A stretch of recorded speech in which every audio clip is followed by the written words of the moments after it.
नमस्कार, द्वारकाज किचनमध्ये आपलं स्वागत आहे. चला तर आज आपण आषाढ स्पेशल हे बाजरीच्या पिठाच्या कापण्या बनवूया किंवा तुम्ही शंकरपाळीसुद्धा म्हणू शकता.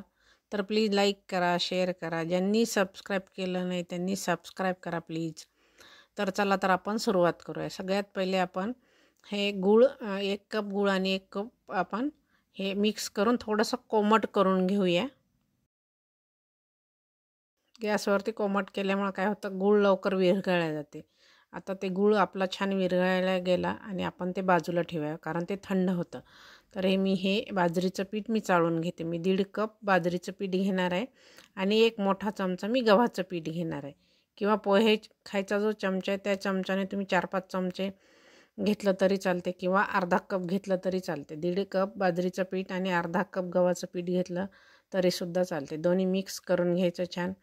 चवीनुसार मीठ घातलं, सुंठ पावडर घातलं पाव चमचा, अर्धा चमचा सोप पावडर घातलं.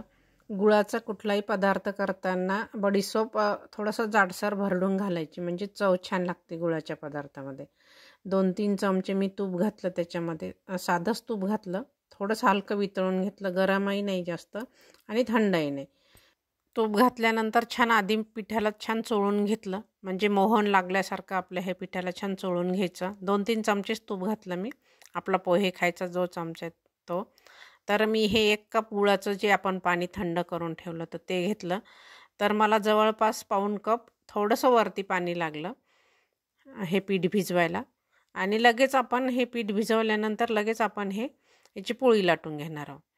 तर थोडंसं मी 1 कप पाणी आणि 1 कप गूळ भिजत घातला होता.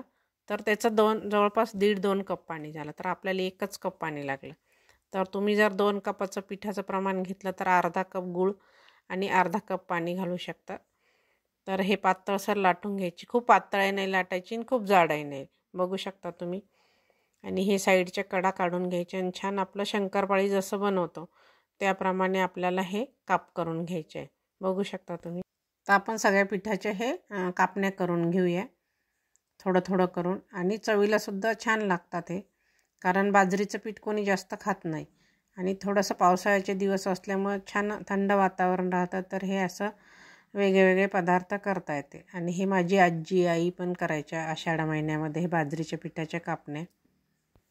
पारंपरिक रेसिपी आहे कारण हे आषाढ महिन्यामध्ये तुम्हाला हे आमच्याकडे प्रत्येक घरामध्ये तुम्हाला हे बाजरीच्या पिठाच्या कापण्या केल्याच जातात. कारण आता आषाढ सुरू होणारच आहे. तर त्या निमित्तानं मी हे बाजरीच्या कापण्या बनवलेल्या आहे.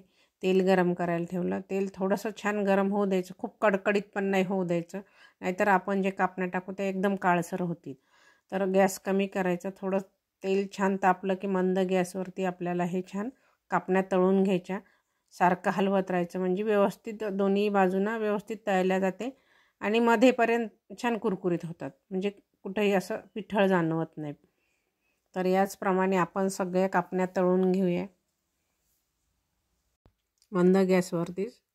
बघू शकता मस्त सोनेरी कलर येईपर्यंत तळून घ्यायच्या. तर आपण ह्या सगळ्याच कापण्या तळून घेतल्या. बघू शकता, तुम्हाला तोडून पण दाखवते. एकदम खुसखुशीत अशी आपली ही बाजरीच्या पिठाची कापणी तयार झाली. टिकायला सुद्धा हे 10 ते 15 दिवस आरामात टिकते. आणि छान एअरटाईट डब्यामध्ये ठेवायचं म्हणजे नरम पडत नाही, छान कुरकुरीत राहतात. आणि तुम्ही प्रवासातही नेऊ शकता, लहान मुलांना टिफिनमध्ये देऊ शकता. अतिशय खुसखुशीत अशी आपली ही कापणी तयार झाली. रेसिपी आवडल्यास लाईक जरूर करा. धन्यवाद.